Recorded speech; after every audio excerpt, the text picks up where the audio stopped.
स्वागत और अभिनंदन आप सभी का अपने इस यूट्यूब चैनल पे। आई होप आपकी तैयारी अच्छी चल रही होगी और हमने जितने भी इंडियन करंट अफेयर के जो वीडियो डाले हैं वो सभी आपने देख लिए होंगे, ऐसा मैं उम्मीद कर रहा हूँ। अगर अभी तक आपने वो वीडियो नहीं देखे हैं तो देख लें, वो वीडियो भी आपके एग्जाम के लिए इंपॉर्टेंट है और उससे आपका इंडियन करंट अफेयर्स एकदम क्लियर हो जाएगा। एग्जाम के अंदर उससे आपको डायरेक्ट क्वेश्चन देखने को मिलेंगे। ठीक है, कल हमने जो 50 क्वेश्चन वाला जो वीडियो डाला था उस क्वेश्चन को भी आप उस वीडियो को भी आप देखिए। ठीक है, तो चलते हैं हम फर्स्ट क्वेश्चन की तरफ। भारत में फुटबॉल फॉर स्कूल पहल किसके सहयोग से शुरू की गई है? तो भारत में अभी फुटबॉल फॉर जो स्कूल पहल थी ये किसके सहयोग से शुरू की गई है? ये की गई है फीफा के सहयोग से। ठीक है, फीफा के सहयोग से की गई है। आपको याद रखना है कि फीफा वर्ल्ड कप 2000 जो अंडर 17 हुआ था ये कहाँ पर हुआ था? फीफा का जो अंडर 17 जो वर्ल्ड कप हुआ था ये भारत के अंदर हुआ था। ठीक है, ये अंडर 17 वाला जो वर्ल्ड कप हुआ था ये कहाँ पर हुआ था? भारत के अंदर हुआ था। ये चीज़ें याद रखना। चलते हैं नेक्स्ट क्वेश्चन की तरफ। नवंबर 2022 को भारतीय रिजर्व बैंक ने भारतीय रिजर्व बैंक ने डिजिटल रुपी की शुरुआत की गई। इसके लिए कितने बैंकों की पहचान की गई है? तो इसके लिए जो है 9 बैंकों की पहचान की है ये आरबीआई ने। ठीक है, आरबीआई ने 9 बैंकों की पहचान की है। पीछे वाले आप वीडियो 2x करके देख लो। ठीक है, विद्यार्थी पीडीएफ मांग रहे थे तो पीडीएफ का आप क्या करना है 2x करके वो वीडियो ही देख लीजिए आप, वो भी आपके लिए लाभदायक होंगे। ठीक है, अब ज़्यादा से ज़्यादा आप प्रैक्टिस ही कीजिए। चलते हैं नेक्स्ट क्वेश्चन की तरफ। बीसीसीआई ने पुरुष और महिला क्रिकेटरों के लिए समान फीस भुगतान करने की घोषणा की है। इसके तहत टेस्ट मैच के लिए कितनी फीस होगी? तो बीसीसीआई ने अभी पीछे ही घोषणा की थी कि हम जो महिला सशक्तिकरण या फिर आप बोल सकते हो समानता के अधिकार को देखकर है ना, कि पुरुष और महिला क्रिकेटरों को हम समान भुगतान करेंगे। ठीक है, मैच का समान फीस भुगतान की जाएगी। इसी के तहत जो टेस्ट मैच है ना उसमें 15 लाख रुपये दिए जाएंगे। ठीक है, टेस्ट में 15 लाख रुपये दिए जाएंगे पुरुष और महिलाओं दोनों को ही। चलते हैं नेक्स्ट क्वेश्चन की तरफ। उत्तर भारत के पहले hyper scale data centre Yotta D1 का लोकार्पण कहाँ पर किया जाएगा? उत्तर भारत की बात हो रही है कि उत्तर भारत के पहले hyper scale data centre Yotta D1, ये इसका नाम याद रखना, योटा D1। ठीक है, क्या है? योटा D1 का लोकार्पण कहाँ पर किया गया है? तो ये किया गया है ग्रेटर नोएडा के अंदर। ठीक है, ग्रेटर नोएडा के अंदर किया गया है। चलते हैं नेक्स्ट क्वेश्चन की तरफ। भारत का 53वां टाइगर रिजर्व है, तो भारत का 53वां टाइगर रिजर्व कौन सा है? तो एक ये है Ranipur tiger reserve. Option D इसमें राइट आंसर हो जाएगा। एक एग्जाम के अंदर क्वेश्चन आता है कि भारत का पहला टाइगर रिजर्व कौन सा है? तो पहला जो टाइगर रिजर्व है ये है जिम कॉर्बेट टाइगर रिजर्व। कौन सा है? Jim Corbett tiger reserve Bharat का पहला टाइगर रिजर्व है, इसको आप याद रखना। ठीक है, इसका जो प्राचीन नाम था वो था हेली नेशनल पार्क, इसे बोला जाता है हेली नेशनल पार्क। जो कहाँ पर है हेली नेशनल पार्क? ये है उत्तराखंड के अंदर और इसकी स्थापना 1936 के अंदर की गई थी। वेरी वेरी इंपॉर्टेंट है, इसे याद रखना। भारत का जो 52वां टाइगर रिजर्व है ये था रामगढ़ टाइगर रिजर्व, जो राजस्थान का चौथा और भारत का 52वां टाइगर रिजर्व था, तो इसको भी आप याद रखें। और रानीपुरा ये 53वां टाइगर रिजर्व है। देखिए एट प्रेजेंट टाइम में जो भी जितने भी टाइगर रिजर्व है वो आपको याद होने चाहिए कि कितने हैं। फिर आप याद रखना कि भारत के अंदर जो आर्द्र भूमियाँ हैं, आर्द्र भूमियाँ कितनी है? तो भारत के अंदर आर्द्र भूमियाँ 75 है। ठीक है, और आर्द्र भूमि से तो रिलेटेड इतने क्वेश्चन आए थे सीईटी ग्रेजुएशन के अंदर, मतलब हद से ज़्यादा। ठीक है, तो ये आर्द्र भूमियाँ याद रखना, वर्तमान में 75 है। ठीक है, आर्द्र भूमियों में ये है कि 2 फरवरी 1971 को रामसर के जो ईरान के अंदर एक जगह पड़ती है जिसका नाम है रामसर, रामसर के अंदर एक संधि की गई थी, अंतर सरकारी संधि की गई थी। ठीक है, जिसे 1975 में पूर्ण रूप से लागू किया गया था और इंडिया इसमें 1981 के अंदर जो शामिल हुआ था। और 1981 के अंदर ही भारत का जो पहला रामसर साइट घोषित की गई थी वो चिल्का झील थी। तो ये भी आपसे इस ज्योग्राफी की दृष्टि से पूछा जा सकता है कि भारत का पहला रामसर साइट कौन सी थी? तो चिल्का। और दूसरा कौन सा था? तो दूसरा केवलादेव घना पक्षी विहार। तो इन तीनों दोनों को आप याद रखना कि भारत के अंदर 75 वर्तमान में टाइगर रिजर्व है। वर्तमान में टाइगर रिजर्व कितने हैं और एक याद रखना नेशनल पार्क कितने हैं? तो ये याद रखना, और एक वन्य जीव अभ्यारण्य एट प्रेजेंट टाइम में इंडिया में कितने हैं? ऐसे क्वेश्चन एग्जाम के अंदर पूछे जा सकते हैं क्योंकि इसमें लिखा हुआ है आपके ज्योग्राफी। चलते हैं नेक्स्ट क्वेश्चन की तरफ। रक्षा मंत्री राजनाथ सिंह ने कहाँ पर श्योक पुल का उद्घाटन किया है? श्योक पुल का जो उद्घाटन ये रक्षा मंत्री जी ने कहाँ पर किया है? तो ये किया है लद्दाख के अंदर। ठीक है, लद्दाख जो केंद्र शासित प्रदेश है यूटी है, इसमें किया गया है श्योक के अंदर। पीछे ही हमने करंट में एक पढ़ा था कि जो श्योम नदी है ये अलग पुल है श्योम नदी पर, श्योम पुल का भी उद्घाटन किया गया था। ठीक है, श्योम नदी पर श्योम पुल का उद्घाटन भी किया गया था, जो कहाँ पर है? श्योम नदी जो पुल कहाँ पर है? ये है अरुणाचल प्रदेश के अंदर, ठीक है। चीन बॉर्डर पे जो स्थित है ना अरुणाचल प्रदेश पर, अरुणाचल प्रदेश में ये श्योम पुल का उद्घाटन किया गया था, वो भी हमारे रक्षा मंत्री जी द्वारा। और एक ये है श्योक पुल, तो ये दोनों पुल आप याद रखना। चलते हैं नेक्स्ट क्वेश्चन की तरफ। भारत का पहला एक्वा पार्क किस राज्य में स्थापित होगा? भारत का जो पहला एक्वा पार्क है ये किस राज्य में स्थापित होगा?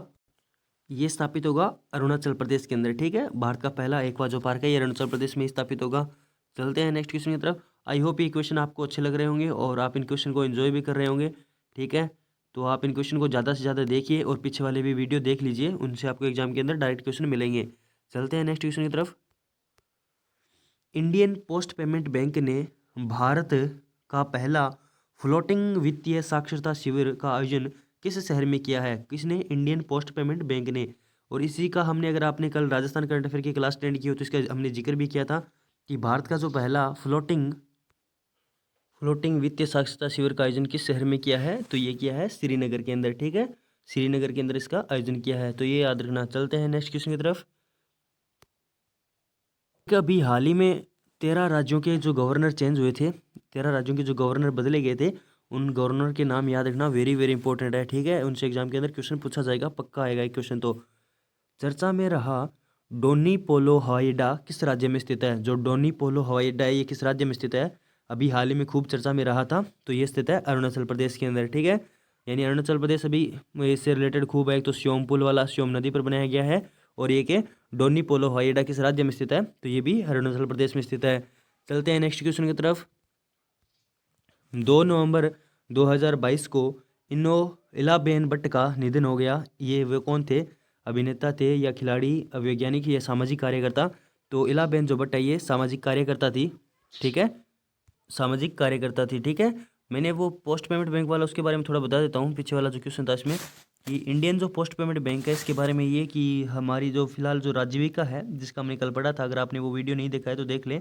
राजीविका ने अभी फिनो पेमेंट बैंक और इंडियन पोस्ट पेमेंट बैंक के साथ में, फिनो पेमेंट बैंक और इंडियन जो पोस्ट पेमेंट बैंक है इसके साथ में एक एग्रीमेंट किया है, ठीक है, इंडियन पोस्ट पेमेंट बैंक के साथ में, कि ये 17 जिलों के अंदर टोटल बीसी सखी को लगाएंगे, ठीक है। बीसी सखी को लगाने तो इनके साथ में क्या किया है, एमओयू किया गया है, और ये किया गया था 5 दिसंबर 2022 को, ठीक है। इस दिन एक नीति भी जारी हुई थी राजस्थान के अंदर, आपको अगर आपको पता हो तो, राजस्थान ग्रामीण पर्यटन योजना, ठीक है। राजस्थान ग्रामीण पर्यटन योजना की ग्रामीण क्षेत्र में पर्यटन को बढ़ावा देने के लिए ये योजना राज्य सरकार द्वारा लागू की गई थी। तो यही राजीविका के बारे में बताना था। चलते हैं नेक्स्ट।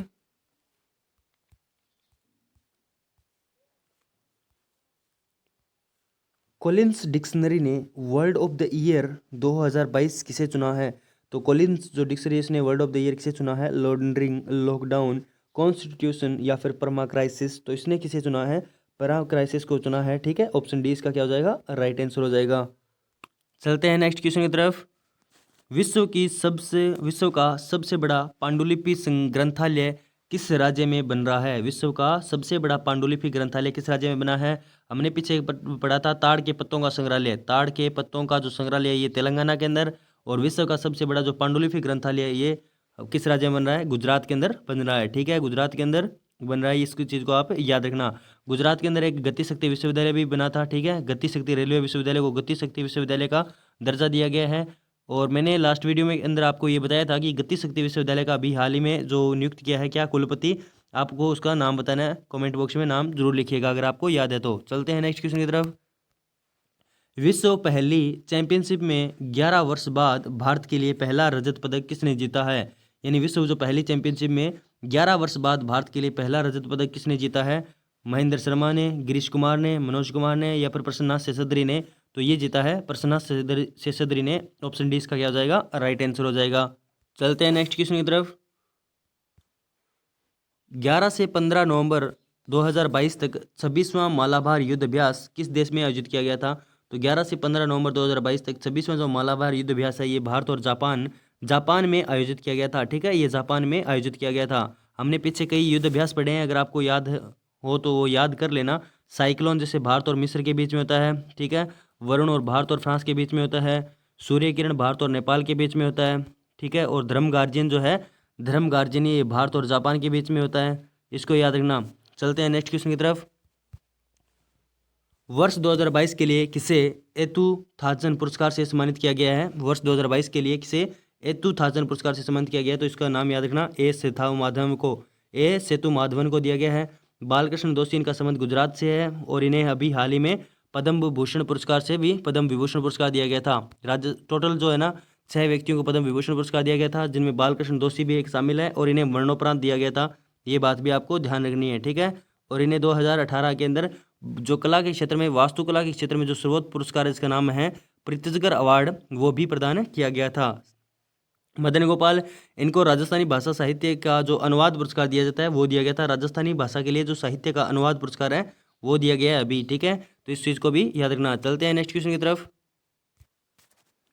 5 नवंबर 2022 को किसे अंतर्राष्ट्रीय हॉकी महासंघ के अध्यक्ष के रूप में चुना गया है?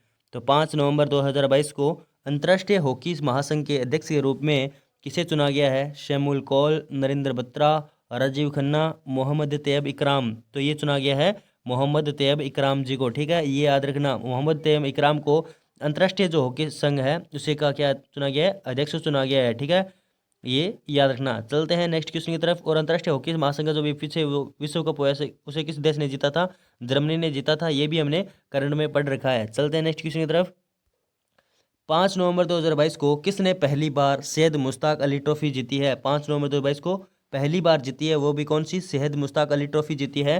तो ये जीती है बॉम्बे ने, ठीक है। बॉम्बे ने सैयद मुश्ताक अली ट्रॉफी पहली बार जीत लिया भैया। चलते हैं नेक्स्ट क्वेश्चन की तरफ। विश्व की सबसे लंबी यात्री ट्रेन होने का रिकॉर्ड किस देश के नाम है? यानी विश्व की जो सबसे लंबी यात्री ट्रेन है वो किस देश में है? ये ऐसा रिकॉर्ड किस देश के पास में है? तो चीन, जर्मनी, जापान या स्विट्जरलैंड। तो ऐसा रिकॉर्ड है वो स्विट्जरलैंड के साथ में, स्विट्जरलैंड में है, ठीक है। स्विट्जरलैंड में विश्व की सबसे लंबी यात्री ट्रेन है। चलते हैं नेक्स्ट क्वेश्चन की तरफ। भारत का पहला डबल डेकर एक्सप्रेसवे कहाँ होगा? भारत का जो पहला डबल डेकर एक्सप्रेसवे ये कहाँ पर होगा? तो ये होगा नोएडा के अंदर। ऑप्शन डी इसका भी हो जाएगा राइट आंसर। चलते हैं नेक्स्ट क्वेश्चन की तरफ। 7 नवंबर 2022 को किसे 22वें विधि आयोग का अध्यक्ष नियुक्त किया गया है? तो 22वें जो विधि आयोग का अध्यक्ष है ये ऋतुराज अवस्थी को नियुक्त किया गया है, ठीक है। ये कर्नाटक हाईकोर्ट के पूर्व मुख्य न्यायाधीश थे। कर्नाटक जो हाईकोर्ट है, कर्नाटक हाईकोर्ट के पूर्व मुख्य न्यायाधीश कौन थे? ऋतुराज अवस्थी थे। इन्हें अभी हाल ही में 22वें विधि जो आयोग है इसका अध्यक्ष नियुक्त किया गया है। ऑप्शन डी याद रखना। चलते हैं नेक्स्ट क्वेश्चन की तरफ। 21 दिसंबर 2022 में table tennis federation of India का नया अध्यक्ष किसे नियुक्त चुना गया है?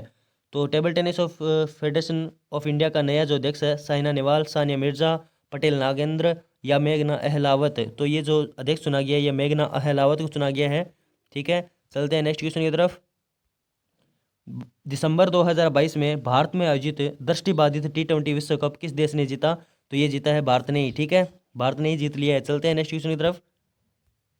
29 दिसंबर 2022 को किस देश के दिग्गज फुटबॉल खिलाड़ी पेले का निधन हो गया है? तो दिग्गज फुटबॉल जो खिलाड़ी थे पेले, ये इनका संबंध ब्राजील से था। आज हमने इतने ही क्वेश्चन लिए हैं। मैं अभी प्लान कर रहा हूँ कि 150 या प्लस क्वेश्चन मैं आपके लिए एक साथ में लेके आ जाऊँ, ताकि वो जो मोस्ट इंपॉर्टेंट है वही हो सकें। तो ठीक है फ्रेंड्स, चलते हैं, मिलते हैं नेक्स्ट वीडियो में। तब तक के लिए थैंक यू। और अगर आपको वीडियो अच्छा लगे तो वीडियो को लाइक कर दें और वीडियो को शेयर करें। चैनल को सब्सक्राइब कर लें अगर अभी तक आपने नहीं किया है तो, और बेल आइकन को प्रेस कर लें जिससे कि आने वाली सभी वीडियो का नोटिफिकेशन आप तक पहुंच सकें। और वीडियो आपको कैसे लगते हैं जैसा कमेंट करके जरूर बताएं।